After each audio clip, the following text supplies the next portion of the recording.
Alors, je commence en vous souhaitant une belle année 2015, que le Seigneur puisse remplir vos vies de sa grâce, euh, remplir notre marche en Église de sa paix, de sa bénédiction. C'est ce que nous désirons pour cette année. Avez-vous remarqué que l'augmentation du niveau de vie n'est pas nécessairement accompagnée de l'augmentation de la reconnaissance? Plus nos conditions de vie s'améliorent de manière générale dans la société, on vit dans des conditions beaucoup plus favorables, le progrès de la médecine augmente notre espérance de vie, fait en sorte que quand on est malade, on souffre moins, qu'on trime moins de la misère comme nos parents, nos grands-parents, nos arrière-grands-parents ont vécu. Mais pourtant, il semble que ce qui augmente en même temps que la qualité de vie, c'est l'insatisfaction. On dirait qu'elle est proportionnellement, elle correspond à l'augmentation du niveau de vie. Et c'est assez normal pour une société qui ne connaît pas Dieu de se plaindre, de ne pas être reconnaissante, d'avoir un haut degré d'ingratitude, de chialer sur tout. Mais c'est sévèrement condamné pour le peuple de Dieu. Et quand je dis c'est normal pour une société, je ne suis pas en train de dire que c'est acceptable, je ne suis pas en train de dire que ce n'est pas un péché quand les gens se plaignent de tout. Mais les gens qui ne connaissent pas Dieu, bien, ils voient les choses ainsi. Et ils n'ont pas appris la reconnaissance. Mais comme enfants de Dieu, une des choses qui devrait nous caractériser par rapport aux non-croyants, c'est la reconnaissance. Et donc, ce sera le thème pour débuter ce premier dimanche de l'année, être reconnaissant. En fait, ça nous est commandé. C'est un commandement, soyez reconnaissants. Alors, posons-nous la question, sommes-nous reconnaissants? Sommes-nous reconnaissants pour l'année qui vient de passer? Sommes-nous reconnaissants pour le foyer que le Seigneur nous a donné, la famille que nous avons, que nous côtoyons, les enfants que le Seigneur nous a donnés, la vie que nous avons? Sommes-nous reconnaissants pour notre Église, pour les frères et les sœurs que nous avons? Sommes-nous reconnaissants pour nos anciens? Ça a toujours de l'air louche quand tu dis ça, puis on dirait que tu prêches pour ta paroisse. Ben oui, c'est le cas. Vous devez être reconnaissant pour moi, pour Réal, et pour vos diacres, et pour chacun des membres du corps de Christ. La reconnaissance est une des attitudes qui est les plus agréables. Et inversement, l'ingratitude, c'est une des choses les plus désagréables. Il n'y a rien de pire que de servir des ingrats, de se démener pour des gens qui ne sont pas reconnaissants. C'est frustrant pour des parents quand on fait des efforts, pour une maman de préparer un excellent quinoa et de ne pas avoir un merci, mais d'avoir des plaintes et des jérémiades de ses enfants. Mais la gratitude, même s'il y a des choses qu'on n'apprécie pas, mais qu'on peut être reconnaissant objectivement, c'est quelque chose qui est agréable. C'est une attitude qui est bonne. D'être entouré de gens reconnaissants, ça fait plaisir. Et c'est contagieux, la reconnaissance. Quand on est reconnaissant, ça produit la reconnaissance. Et la même chose, l'ingratitude, c'est contagieux aussi. Quand on est entouré de gens qui se plaignent, on est porté à se plaindre nous aussi, puis à dire « Ah oui, vous avez raison », puis c'est donc bien plate et frustrant cette chose qui vous arrive ou qui nous arrive. Et donc, on doit lutter un peu contre cette tendance morose et plaignante chez l'homme et aller à l'inverse pour essayer de produire la reconnaissance.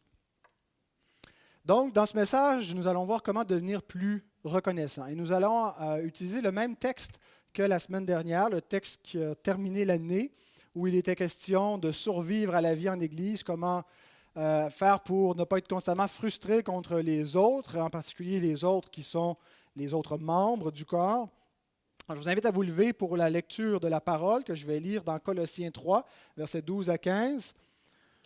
Ainsi donc, comme des élus de Dieu, saints et bien-aimés, revêtez-vous d'entrailles de miséricorde, de bonté, d'humilité, de douceur, de patience. Supportez-vous les uns les autres. Et si l'un a sujet de se plaindre de l'autre, pardonnez-vous réciproquement. De même que Christ vous a pardonné, pardonnez-vous aussi.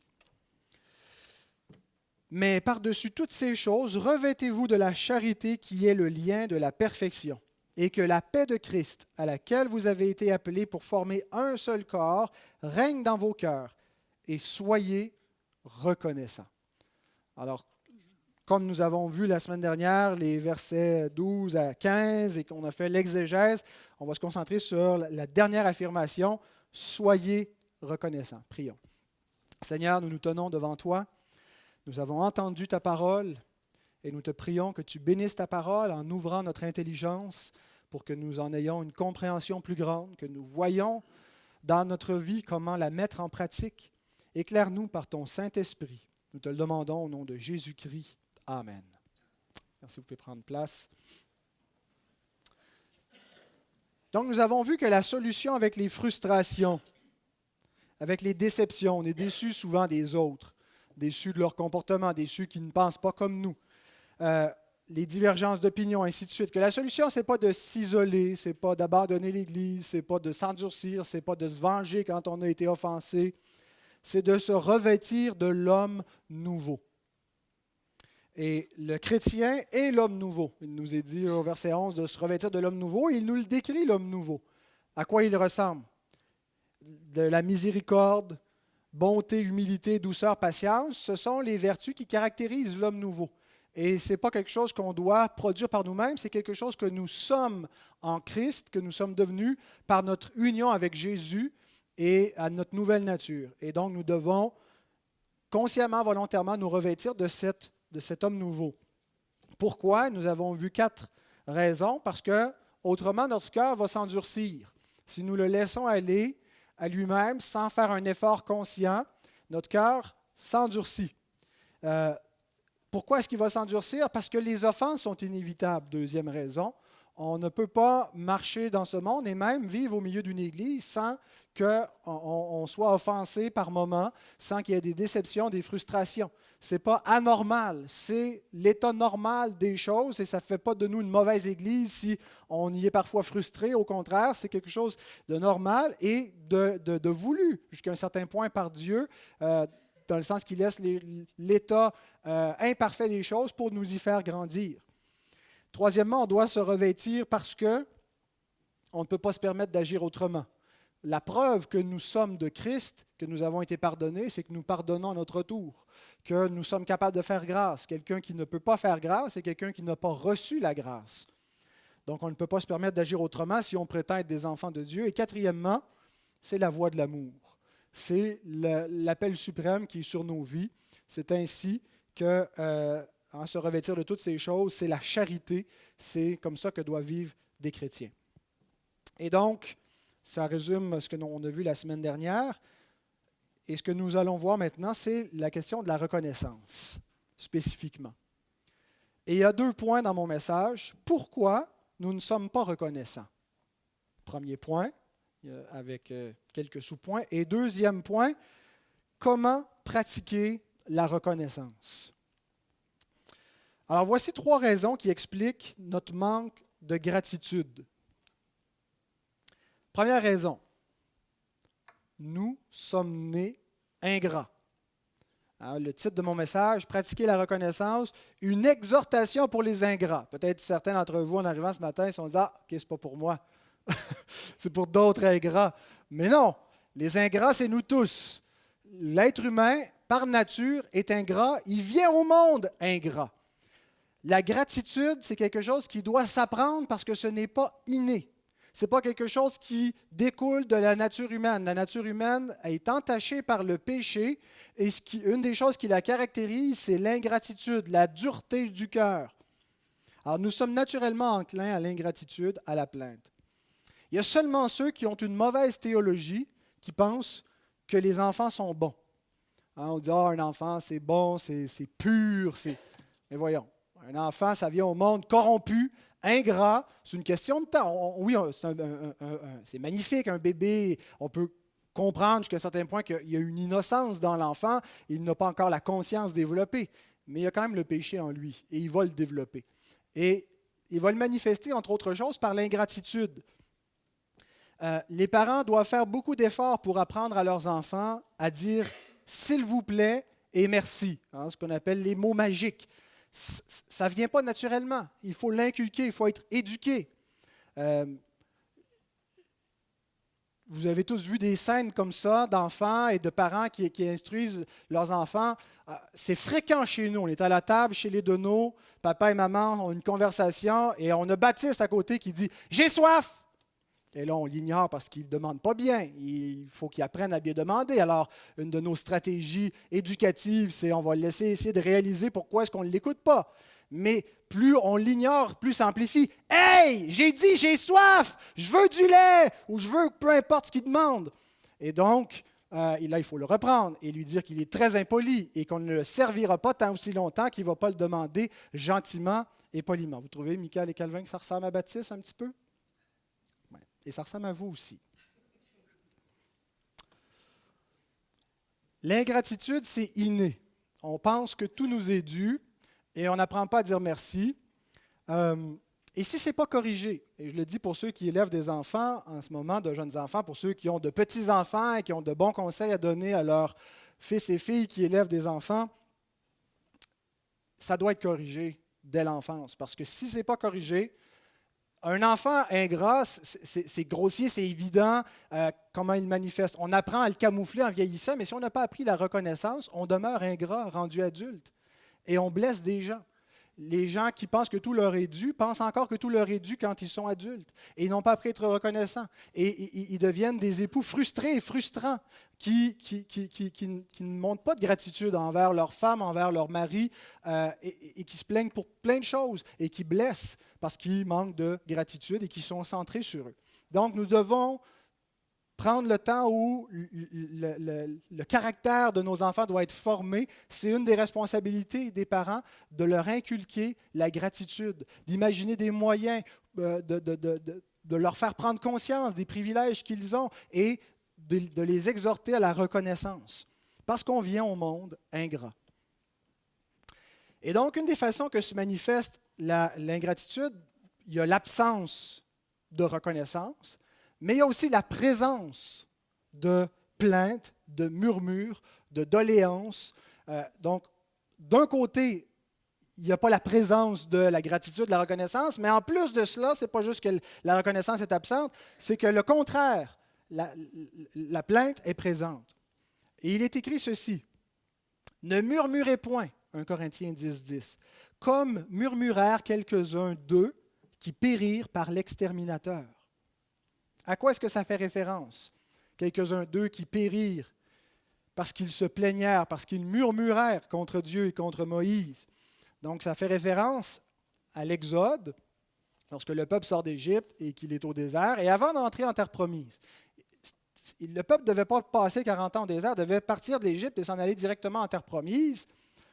Et donc, il y a des espions qui sont envoyés dans Nombre 13 pour examiner la terre que Dieu a promis, pour voir par quel endroit ils pourraient entrer dans ce pays, en faire la conquête et faire la guerre donc au peuple que Dieu juge qui habite ces contrées.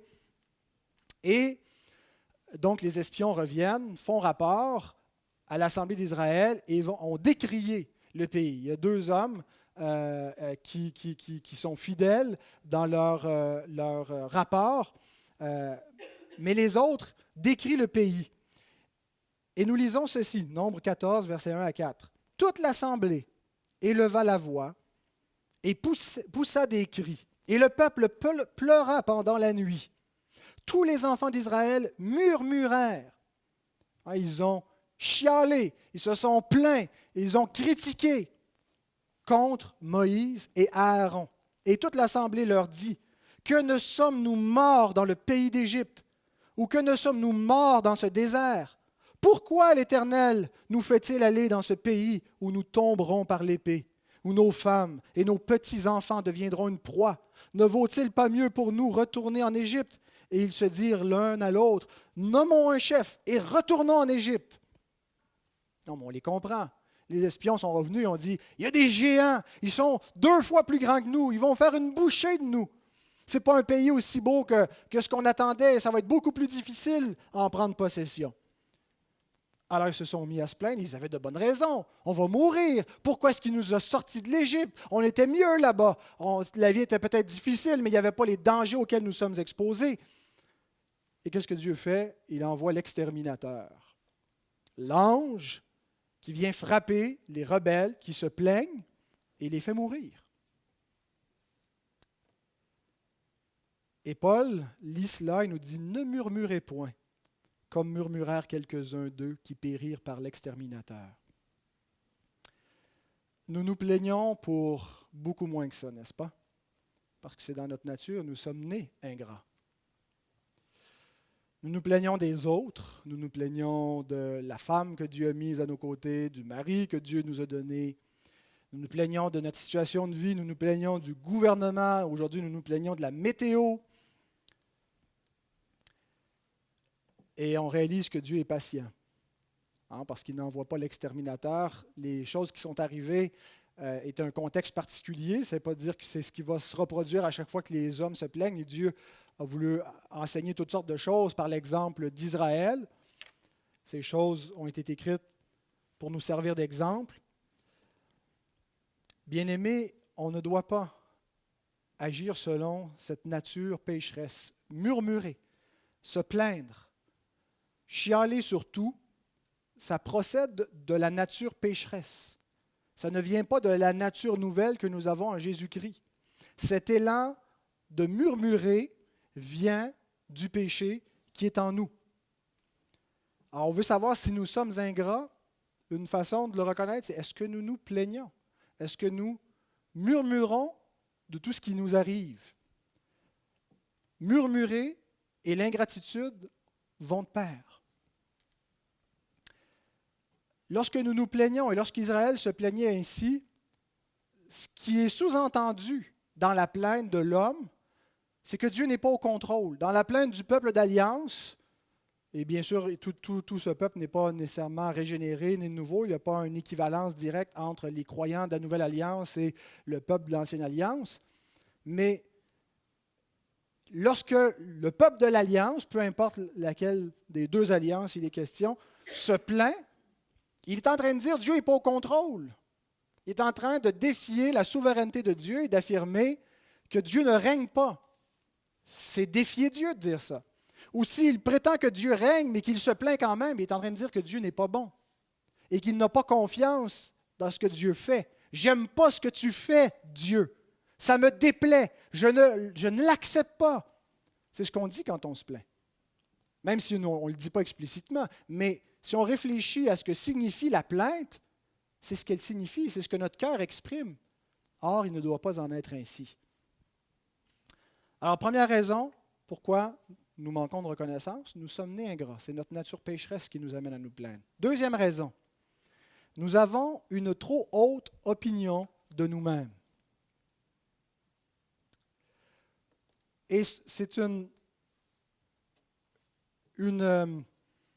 raison qui est donnée par Paul, en particulier en ce qui a trait à la relation qu'on a avec le reste de l'Église.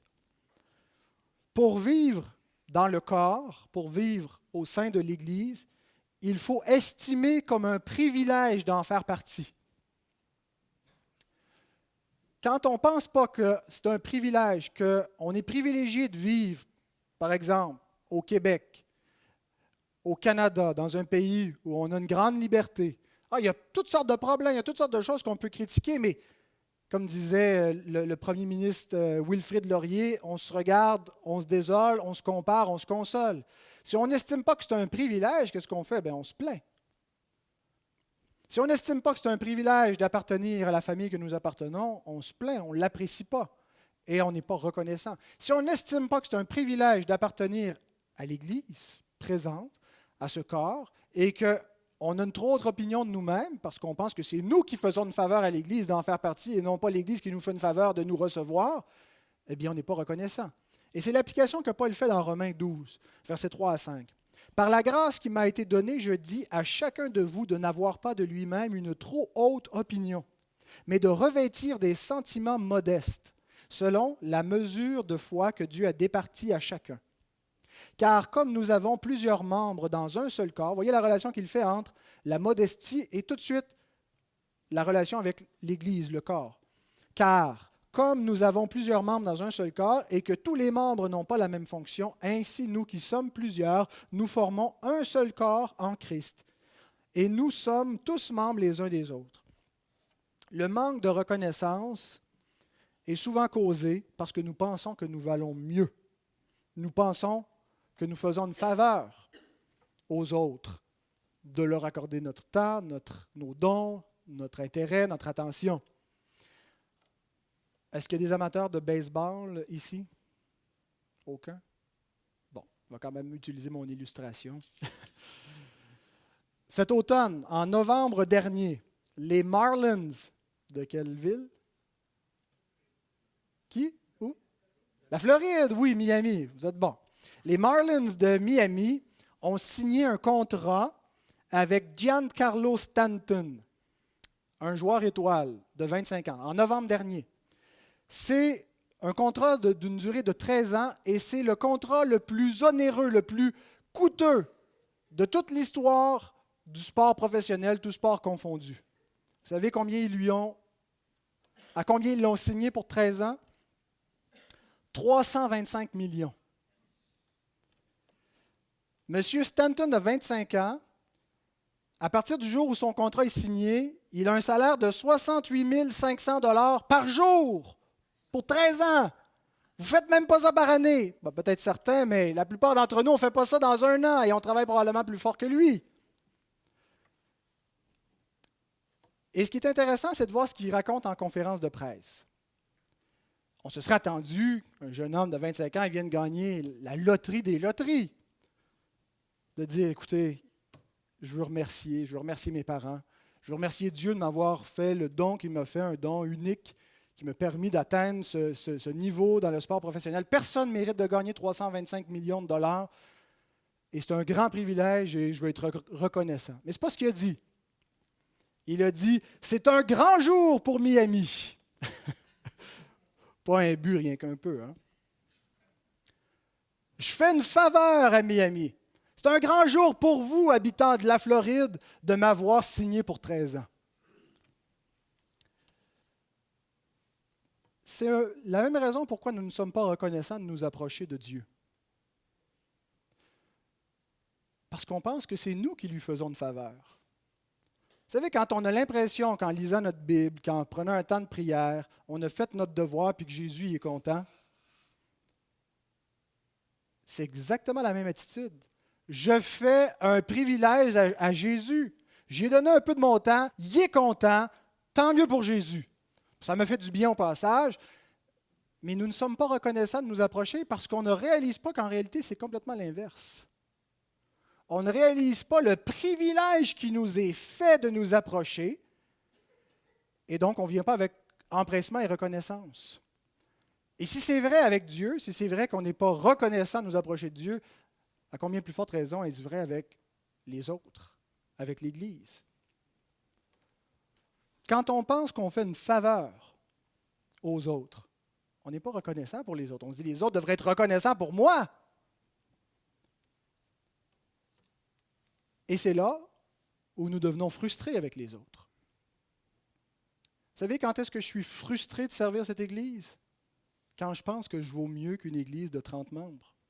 Vous pensez que votre pasteur était humble et qui vous servait humblement, bien, votre pasteur est un orgueilleux qui combat contre son péché. Mais je n'ai pas toujours ces pensées. Je suis très reconnaissant aussi par moments, par la grâce de Dieu, de servir une Église de 30 membres. Mais quand ces pensées nous envahissent, je vaux mieux que. Quand on pense qu'on vaut mieux qu'une personne, hein, quand on condescend à accorder de l'attention à une personne qu'on juge faible, qu'on juge ennuyante, qu'on juge désintéressante, on se dit, je suis donc bien gentil de prendre du temps pour cette personne. Et on la méprise, mais on se trouve bon de lui accorder notre temps. Et on n'est pas reconnaissant pour cette personne-là. On est reconnaissant, on pense qu'elle devrait être reconnaissante pour nous. Et c'est exactement ce que Paul nous dit de ne pas faire. Par la grâce qui m'a été donnée, je dis à chacun de vous de n'avoir pas de lui-même une trop haute opinion. Et il ne nous dit pas qu'on doit penser du mal de nous-mêmes, penser que je ne vaux rien, je suis juste un pas bon et par conséquent, je devrais être reconnaissant de la place. Mais il ne nous dit pas penser du mal de vous-même, mais il nous dit que pour être reconnaissant, il faut reconnaître la vanité de nos pensées. Quand est-ce qu'on est vaniteux? Quand est-ce qu'il y a de la vanité? Quand est-ce qu'on se surestime? Quand on déprécie les autres. Quand on n'apprécie pas les gens qui sont autour de nous et qu'on pense que le privilège est pour eux plutôt que pour nous, que de servir, eh bien, nous nous estimons supérieurs. Nous n'avons pas une opinion modeste de nous-mêmes. Et il n'est pas en train de dire, pensez que les autres sont meilleurs que vous. On peut savoir qu'on a des dons plus grands que quelqu'un dans un domaine particulier. Le point n'est pas là. Le point est quelle valeur accordons-nous aux gens que Dieu met dans notre vie? Comment les estimons-nous? Et si nous les déprécions, nous nous surévaluons. Nous avons de nous une trop haute opinion. Et par conséquent, nous ne sommes pas reconnaissants. Et nous devenons frustrés. Nous ne sommes pas reconnaissants de la place que nous avons. Troisième raison pour laquelle nous manquons de reconnaissance, nous n'apprécions pas l'utilité de notre souffrance. Il nous arrive de manquer de reconnaissance pour les bonnes choses que Dieu nous donne. On n'est pas assez reconnaissant pour tout ce qui est bon, tout ce qui est agréable dans notre vie, mais on en manque presque tout le temps pour les mauvaises choses que Dieu nous donne, pour les choses qui nous font souffrir. Généralement, quand nous nous plaignons, c'est parce qu'il y a quelque chose de désagréable, quelque chose qu'on n'aime pas dans le paysage de notre vie. On a tous un idéal. On imagine tous qu'est-ce qui devrait être fait pour que tout soit parfait. Des fois, Caroline et moi, on fait un peu d'humour avec ça parce qu'on se rend compte que la nature humaine est un peu, elle est insatisfaisable. On n'arrive pas à satisfaire. Et donc, Caro dit, il faudrait que tu m'achètes ce couteau de cuisine. C'est tout ce qui manque à ma vie. Si je l'avais, tout va être parfait. Après, j'aurais plus besoin de rien. Mais c'est dit avec humour parce que il y a toujours cette impression, c'est la dernière affaire qu'il me faut. Si cette petite chose-là pouvait être arrangée, ce n'est pas toujours des biens matériels. Quelque chose qui nous fatigue, un problème de santé, une relation qui n'est pas à notre goût, quelque chose qui nous fatigue dans notre vie. Et on aimerait donc avoir le contrôle et pouvoir gérer les choses comme on veut. Et on pense que tout serait parfait et qu'on serait enfin reconnaissant si on contrôlait tout ce qu'on pouvait contrôler.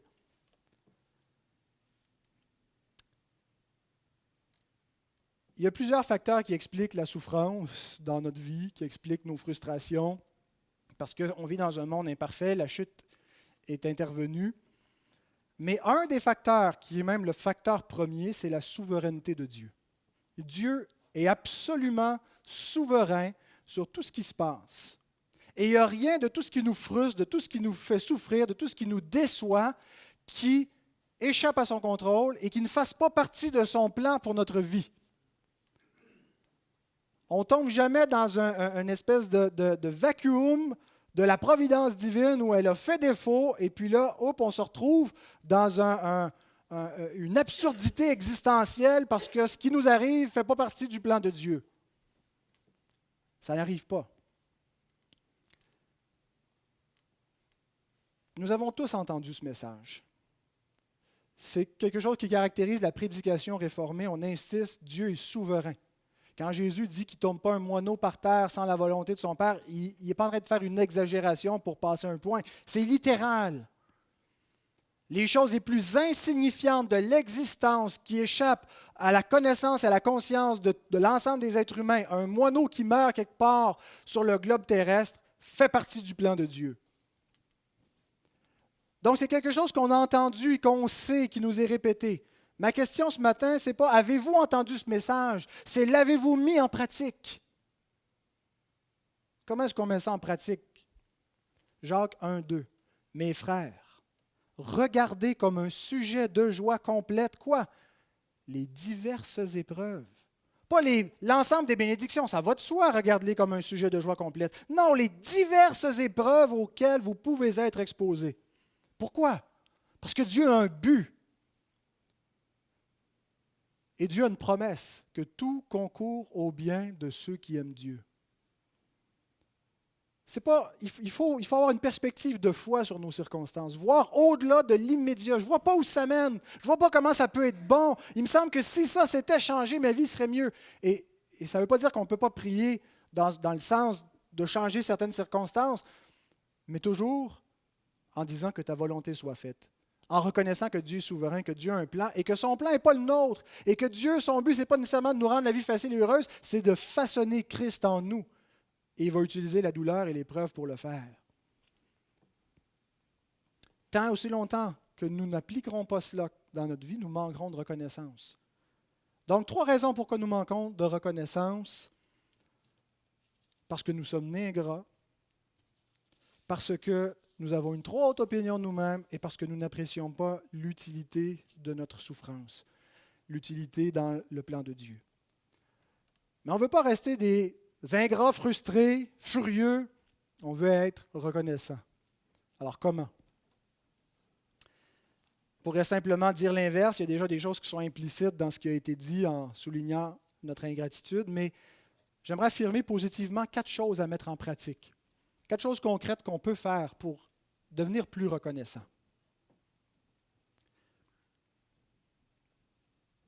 Premièrement, réfréner. Mettre un frein et confesser, demander pardon pour toute plainte inutile. On ne sera pas capable de devenir parfait au niveau de la reconnaissance. On va encore se plaindre. Ça fait encore partie de notre nature pécheresse et ça va encore faire partie des péchés que nous allons commettre, de manquer de reconnaissance. Alors, qu'est-ce qu'on fait? On le confesse. Quand on manque de reconnaissance, quand on se plaint inutilement et qu'on s'en rend compte, on le confesse, on demande pardon. Et on fait un effort pour réfréner, pour mettre une garde à notre bouche, pour entretenir notre cœur vers la gratitude. Dans nos premières années de mariage, Caroline et moi, nos difficultés de couple, c'était assez banal. J'imagine comme vous aussi, on se chicane pour des choses stupides, parce qu'on a des attentes, parce que l'autre ne fait pas les choses comme nous, on est habitués de les faire dans notre famille. Puis, donc, il y a des choses qui nous frustrent. Et c'est rarement très, très, très sérieux. Et donc, à un moment donné, je me souviens, après 2-3 ans de mariage, aujourd'hui, les choses vont beaucoup mieux parce que Caro, elle a appris à me pardonner. Mais c'est encore quelque chose que je pense qu'il serait utile pour nous à mettre en pratique après presque 11 ans de mariage, parce ça reste difficile, 2 êtres pécheurs, de vivre ensemble. Une chose qu'on avait décidé à un moment donné, c'est Caro qui avait eu cette idée, c'était une bonne idée, chérie. Elle avait dit, en fin de semaine, aucune plainte, aucune critique. Il y a des choses qui nous dérangent, on ne dit rien. Les seules choses qu'on peut se dire, c'est de s'encourager, de se complimenter, de soutenir, mais rien, même s'il y a quelque chose qui nous fatigue, on ne le mentionne pas. Et c'était beaucoup plus harmonieux de ne pas renoter constamment les petites choses qui nous achalent et de consciemment faire un effort pour souligner ce qui est bien et réfréner ce qui nous frustre. Jacques 5,9. Ne vous plaignez pas les uns des autres. C'est exactement ça. Ah, ça là, ça me fatigue assez chez cette personne, chez ce frère, chez cette sœur, chez tel membre de ma famille. Ne vous plaignez pas les uns des autres, frères, afin que vous ne soyez pas jugés. Voici, le juge est à la porte. Et en disant ça, je ne suis pas en train de plaider pour une espèce de jovialisme naïf, la pensée positive, puis tout le monde est beau, tout le monde est fin, il n'y a jamais de problème, faire semblant que tout va bien. Ce n'est pas du tout cela. Il y a une place pour la critique. Il y a une place pour condamner des choses. Il y a une place pour reprendre. Il y a une place pour exhorter. Il y a une place pour chialer. D'ailleurs, c'est ce qu'on fait souvent du haut de la tribune. On critique, on exhorte, on se plaint de certaines choses. Mais il est question de réfréner les plaintes, les reproches, les jérémiades qui sont inutiles. Voilà ce qu'il faut éviter. Et d'apprendre à bien reprendre, d'apprendre à bien se plaindre quand c'est le temps d'exprimer un désagrément. Par exemple, il y a une différence entre exprimer du découragement. Jésus a exprimé du découragement. Jésus a exprimé même de l'impatience vis-à-vis de ses disciples. Il y a une place pour exprimer une forme de lassitude, tant qu'on ne tombe pas dans l'apitoiement, se plaindre sur son sort. Déclarer implicitement que Dieu est injuste de nous faire vivre ce qu'il nous fait vivre. Condamner de manière catégorique, manquer de grâce dans notre façon de critiquer ou de se plaindre. Alors, il y a une différence entre les deux. Quand vient le temps de faire un reproche, demandons-nous, c'est quoi notre motivation? Est-ce que nous sommes désintéressés, est-ce que notre cœur est sincère, ou est-ce que le reproche vient de la méchanceté de notre cœur? Un autre exemple de ma famille, Michael et Calvin se rapportent tous les deux mutuellement. Ils se stoulent.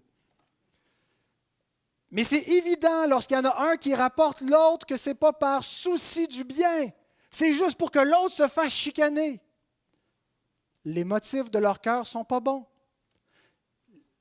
Le souci du bien, et c'est ce qu'on dit quand Michael ou Calvin le rapporte, c'est si vraiment tu es soucieux du bien, avant de venir nous dire ce que ton frère ou ta sœur fait, tu vas lui dire de ne pas faire ça. Tu vas le reprendre toi-même.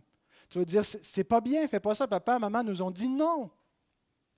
Tu ne vas pas aller le rapporter aux autres, tu ne vas pas juste chercher à ce qu'il soit humilié, repris. Alors, quel est le motif de notre cœur lorsque nous parlons des autres, lorsque nous avons à reprendre les autres? En famille, examinons nos cœurs avant de parler. Une parole est si vite sortie de notre bouche et nous savons que la langue est une arme. La langue peut bénir. Lisez les proverbes. La langue peut guérir. La langue des sages fait du bien, elle l'édifie. Mais la langue qui n'a pas appris à être maîtrisée, la langue laissée à elle-même détruit, elle blesse. Réal nous exhortait en décembre dernier combien des paroles encourageantes font du bien, mais combien dans l'enfance, il y a des enfants qui ont été, dont l'estime, dont la confiance a été ruinée par des propos blessants de leurs parents. Faisons attention avant de parler. Réfléchissons, est-ce que ça vaut vraiment la peine de reprocher à ma femme, à mon mari, les traîneries, les choses? Est-ce que je ne devrais pas plutôt juste faire un effort, les ranger, je le prends sur moi, plutôt que d'ouvrir potentiellement un conflit qui va être juste désagréable? Réfléchissons avant de parler. Il y a un proverbe qui n'est pas dans la Bible, on dit « Tourne ta langue 7 fois avant de parler ». C'est un bon proverbe, c'est sage. Agissons pas par impulsion. Lorsque c'est le temps de parler négativement des autres, c'est rarement le temps de parler négativement des autres. Et c'est rarement le temps d'écouter. Des fois, on ne parle pas des autres, mais on aime bien écouter ce que les autres ont à dire. Il y a quelque chose qui excite la nature corrompue et pécheresse de l'homme. C'est ce qui fait que les revues à potins vendent si bien. On aime les scandales. On est aussi coupable lorsqu'on écoute que lorsqu'on parle. Quand est-ce que c'est le temps de parler négativement d'une personne qui serait absente? Lorsque c'est le temps de faire une mise en garde sérieuse. Une mise en garde qui est fondée. Ce n'est pas juste des impressions, ce n'est pas juste des propos, et c'est par bienveillance pour protéger des personnes concernées. Mais si on est déçu de quelqu'un, et ça arrive constamment, vous allez être déçu de moi, je vais être déçu de vous, on est mutuellement déçus. Il y a des fois où on n'a pas besoin de rien dire. Ça ne vaut pas la peine.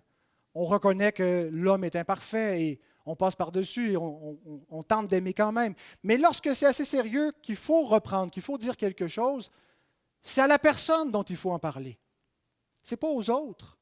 Ce n'est pas aux gens autour. Et si c'est une situation d'église et qu'on ne sait pas comment aller vers le frère ou la sœur, parlons aux gens en autorité, aux gens concernés qui peuvent intervenir. Mais lorsqu'on se met à parler de gens absents, à critiquer leur façon de vivre, leur façon de penser, des choses qu'ils ont faites, on détruit. On met le feu dans l'Église. Alors, c'est ce que nous devons réfréner. Alors, le premier pas vers la reconnaissance, c'est de s'éloigner consciemment de l'ingratitude, de la plainte, de confesser lorsqu'on agit mal, lorsqu'on le fait, et de chercher à le faire de moins en moins. Deuxième chose, pour pratiquer la reconnaissance, chercher intentionnellement des sujets pour rendre grâce. Ce n'est pas suffisant de ne pas se plaindre. Ce n'est pas suffisant, si vous me passez l'expression, de fermer sa boîte et d'endurer le coup. Il faut aussi exprimer positivement de la reconnaissance. Il y a un temps pour se taire. On ne peut pas être des fois, quand il y a une situation, c'est correct de mettre le couvercle sur la marmite, d'essayer de retenir la vapeur, mais notre vie ne doit pas être juste caractérisée par une soupape qui est prête à éclater à tout moment. On ne doit pas être des gens qui sont pleins de frustration et d'amertume, mais des gens pleins de reconnaissance. Et ça se pratique. Ça se pratique avec la bouche en particulier. Nous devons exprimer la reconnaissance, rendre grâce. La Bible nous dit que même les épreuves sont un sujet d'action de grâce. Alors, ça ne devrait pas être trop difficile à trouver des raisons pour rendre grâce. La difficulté, ce ne sera pas de trouver des sujets pour être reconnaissant. Ça va être de le pratiquer verbalement. Éphésiens 5:20. Rendez continuellement grâce pour toutes choses à Dieu le Père au nom de notre Seigneur Jésus-Christ.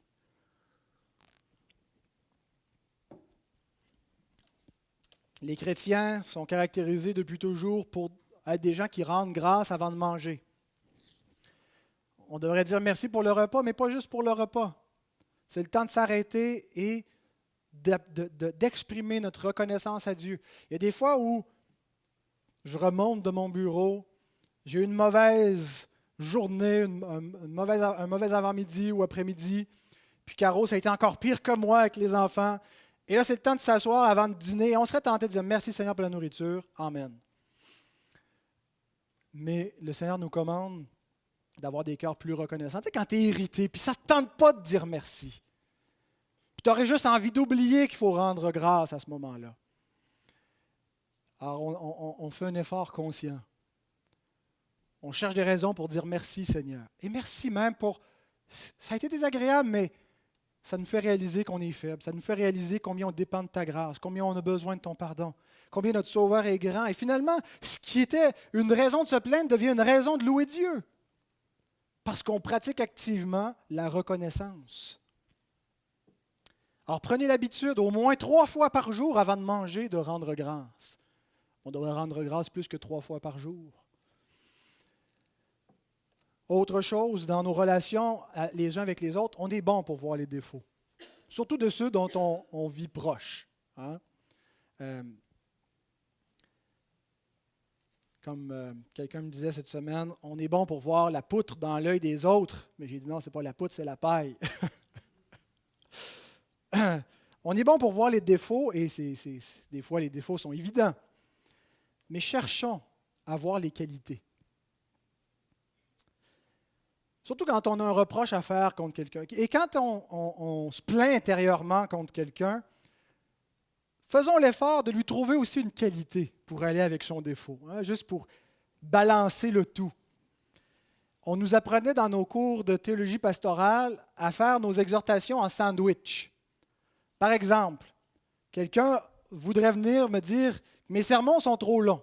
La bonne façon, ce n'est pas de dire « Pasteur, tu prêches beaucoup trop longtemps ». C'est de venir me voir et dire « Vraiment, j'apprécie tes enseignements, c'est fouillé, c'est recherché. » Peut-être un petit peu trop fouillé parce qu'il y en a beaucoup, puis ça fait que c'est long, puis à cause de ça, on arrive en retard pour le dîner. Mais par contre, c'est de très bons enseignements. Ça, c'est une belle sandwich. Qualité, un petit reproche et qualité.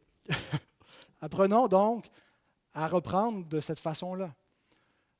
Et c'est pratique, mais je pense que c'est biblique de dire, de trouver des qualités, pas flattées, pas faussement, pas juste dans le but d'avoir la faveur des autres. Il y a des gens qui flattent et on s'en rend compte, mais d'être capable d'exprimer l'appréciation envers une personne. C'est un devoir. On doit reprendre les autres. C'est difficile des fois de le faire, mais on doit aussi exprimer notre reconnaissance les uns envers les autres. De dire qu'on apprécie la fidélité des gens, qu'on apprécie leurs dons, qu'on apprécie ce qu'ils font, qu'on apprécie leur présence. De complimenter et de rendre grâce à Dieu pour ces personnes-là. Donc, quand il y a quelque chose qui vous énerve chez quelqu'un, demandez à Dieu qui vous aide aussi à voir de belles choses, pour que vous ne fassiez pas seulement être irrité, mais que vous puissiez l'aimer. Et ça aide à supporter donc les défauts. Troisièmement, pour être reconnaissant, il faut se salir les mains en servant. La reconnaissance, ce n'est pas uniquement une attitude mentale. Dire, bon, OK, c'est quelque chose de concret. Les gens qui pensent qu'ils valent mieux que les autres refusent de se salir les mains. Quand on pense que ce n'est pas à nous de laver la bolle de toilette, on pense forcément qu'il y a quelqu'un qui est moindre que nous, et c'est son rôle. Et on ne sera pas nécessairement reconnaissant pour cette personne-là, parce qu'elle, c'est son rôle. Moi, ce n'est pas mon rôle. Quand on pense qu'on vaut mieux, on refuse de se salir les mains pour les autres. Quand on est trop important, on n'a pas le temps pour ce qui est bas. Je suis toujours impressionné par des gens qui occupent des positions élevées dans la société, qui ont de grands emplois du temps et qui prennent le temps pour l'altruisme, pour le bénévolat, pas pour le spectacle, pas juste pour être louangé. Des gens qui le font sans rien dire. Des gens qui sont capables de se donner. Un professeur d'université disait à des parents de ne pas tout faire pour leurs enfants pendant qu'ils sont à leurs études universitaires. Il dit là, vous pensez que vos enfants ont tellement de choses importantes à étudier que vous allez tenter de tout faire, préparer leur repas, faire la vaisselle, laver leur linge, faire leur chambre à leur place, en pensant qu'ils vont être reconnaissants pour vous, mais ils ne seront pas reconnaissants. Le message qu'ils vont recevoir, c'est « Ah, moi je suis plus important, je n'ai pas besoin de faire ça. Papa et maman sont moins importants que moi, eux font cela. » Quand est-ce qu'on devient reconnaissant envers nos parents? Quand on paye au suivant. Quand on devient parent soi-même et qu'on se salit les mains dans le caca de nos enfants, on dit « Mes parents ont fait ça pour moi. Mes parents ont donné. Mes parents se sont levés la nuit. » On ne s'est jamais soucié de ça. On a toujours pris ça comme acquis. On n'a jamais pensé à dire merci jusqu'au jour où on s'est sali les mains et on a appris la reconnaissance. On a réalisé la valeur de leur travail. On a réalisé leur sacrifice. Or, il est bon de faire participer les enfants aux tâches et aux responsabilités pour qu'ils voient que c'est long faire le souper, qu'ils voient que c'est long nettoyer la maison et qu'ils puissent l'apprécier à leur tour. Parce que quand tout est fait à leur place, ils ne réalisent pas l'importance de ces choses-là. Et c'est exactement ce que Jésus enseigne à ses disciples en leur lavant les pieds. Jean 13, 12 à 17. Après qu'il leur eut lavé les pieds et qu'il eut pris ses vêtements, il se mit à table et leur dit, « Comprenez-vous ce que je vous ai fait? Vous m'appelez Maître et Seigneur, et vous dites bien, car je le suis. Si donc je vous ai lavé les pieds, moi, le Seigneur et le Maître, vous devez aussi vous laver les pieds les uns aux autres, car je vous ai donné un exemple afin que vous fassiez comme je vous ai fait. En vérité, je vous le dis, le serviteur n'est pas plus grand que son Seigneur, ni l'apôtre plus grand que celui qui l'a envoyé. Si vous savez ces choses, vous êtes heureux, pourvu que vous les pratiquiez. » Ce n'est pas suffisant de le savoir, il faut le mettre en pratique. Refuser de servir, de sacrifier, de donner, de se salir les mains pour prendre soin des autres, pour faire ce qui nous apparaît vil et bas, c'est manquer de reconnaissance. C'est vivre pour soi. Mais ce n'est pas tout de le faire. Ce n'est pas tout de se salir les mains. Il faut le faire avec un cœur reconnaissant. Voici pourquoi. Vous savez qu'on fait et c'est mon 4e point, demander quotidiennement à Dieu un cœur reconnaissant. Dans notre Église, on ne paye pas un service d'entretien ménager. On a une liste d'entretien ménager. Chaque membre, à tour de rôle, fait le ménage. Et il arrive qu'on oublie, qu'on ne le sache pas, ou qu'on décide de ne pas le faire. Et je confesse, ça m'est déjà arrivé, de sauter mon tour. Mais je me souviens d'une fois où ça faisait 2 semaines où le ménage n'avait pas été fait. Et je rends grâce à Dieu que je ne me souviens pas c'était qui était prévu ces 2 semaines-là, mais là, il était dû. Et c'était une semaine de fou pour moi. Et je m'aperçois que le ménage est fait et j'entends dans ma conscience la voix du Seigneur qui me dit, fais-le. Attends pas que les autres le fassent. Et j'ai commencé à faire le ménage. En luttant pendant 1h30 ou le 2 heures de ménage, dans mon propre cœur contre l'irritation qui revenait sans cesse en me disant, c'est pas à moi de faire ça, c'est même pas mon tour. Et il y a quelqu'un qui ne l'a pas fait, c'est moi qui le fais à sa place. Et vous savez, on agit ainsi. On a de la difficulté à servir avec un cœur reconnaissant. Quand on pense qu'on sert et que c'est injuste de le faire. On a cette image là, de la maman qui a dit à sa fille adolescente, « Fais ta chambre, fais ton lit. » Et elle s'en va à l'école, elle n'a pas eu le temps de le faire, elle a négligé, elle aimait mieux se peigner devant le miroir. Et donc la mère, en furie, va faire la chambre de la fille, range tout. Et quand elle revient de l'école, elle la prend par le bras et la mère dit « Regarde qu'est-ce que j'ai fait. » Est-ce que c'est un service qui vaut grand-chose? Ça a été fait avec irritation. La mère qui l'aurait fait avec reconnaissance n'en aurait pas parlé. Et donc j'étais là et je faisais avec cette forme d'irritation. Jusqu'à ce que je m'imagine le Seigneur en train de laver les pieds des disciples. Imaginons si le Seigneur avait été comme nous, en train de leur dire « Gang de sans cœur, vous êtes tous arrivés ici, vous avez vu le bassin, vous avez vu qu'il fallait que quelqu'un lave les pieds, puis il n'y en a pas un qui a eu le cœur de laver les pieds aux autres. Vous laissez le Maître et le Seigneur vous nettoyer les pieds. » C'était absolument pas l'attitude. Il n'y avait rien de semblable à ça dans le cœur du Seigneur. Aucun sentiment. « c'est pas juste, pauvre de moi, l'amour propre, je m'humilie, puis c'est donc injuste. » Il le fait avec plein de bonté, sans arrière-pensée, en leur donnant l'exemple de l'amour parfait. Jean nous dit même, il a mis le comble à son amour pour eux ce soir-là, il s'est fait le serviteur. Philippiens 2, 14, faites toutes choses sans murmure ni hésitation. Ce n'est pas suffisant de se salir les mains pour servir des pécheurs. Il faut le faire sans murmure, sans hésitation, avec un cœur reconnaissant. Et c'est souvent au-delà de nos forces. On est capable de forcer nos mains, de forcer notre corps à servir, mais on n'est pas capable de forcer notre cœur à être heureux de le faire. Et c'est là qu'intervient le 4e point, demander quotidiennement à Dieu un cœur reconnaissant. Dieu nous commande de servir avec reconnaissance. Et il est écrit dans Proverbes 4, verset 23, « Garde ton cœur plus que toute autre chose, car de lui viennent les sources de la vie. » Et une des façons de le garder, c'est de le garder en prière devant Dieu. Seigneur, pardonne-moi, je suis frustré. Pardonne-moi, je suis frustré de servir ma famille. Je suis tanné de préparer des repas. Je suis tanné de faire le ménage. Et je le fais en étant irrité. Pardonne-moi, Seigneur, je sers dans l'Église, je me dévoue, puis j'ai l'impression que je le fais pour gagner l'admiration des autres. Pardonne-moi, je ne le fais pas pour toi de bon cœur. Pardonne-moi, et donc confesser. Seigneur, donne-moi la reconnaissance. Donne-moi la joie. Donne-moi, lorsque je m'en vais travailler, d'aimer mon travail et de servir mon employeur avec joie. De le faire avec la belle attitude, de faire au mieux mon travail et d'être reconnaissant pour mon emploi, de réaliser que tu m'as donné la santé et de réaliser que c'est un privilège et que tout le monde n'a pas les capacités ou la position et que tu me permets donc de gagner mon pain. Aide-moi à être reconnaissant, Seigneur. Parce que sinon, mon cœur va être amer et frustré et ingrat. La reconnaissance, c'est une question de cœur, c'est une question d'amour. Et on a besoin de la grâce de Dieu. Alors, mes bien-aimés, voilà donc des exhortations à mettre en pratique dès maintenant.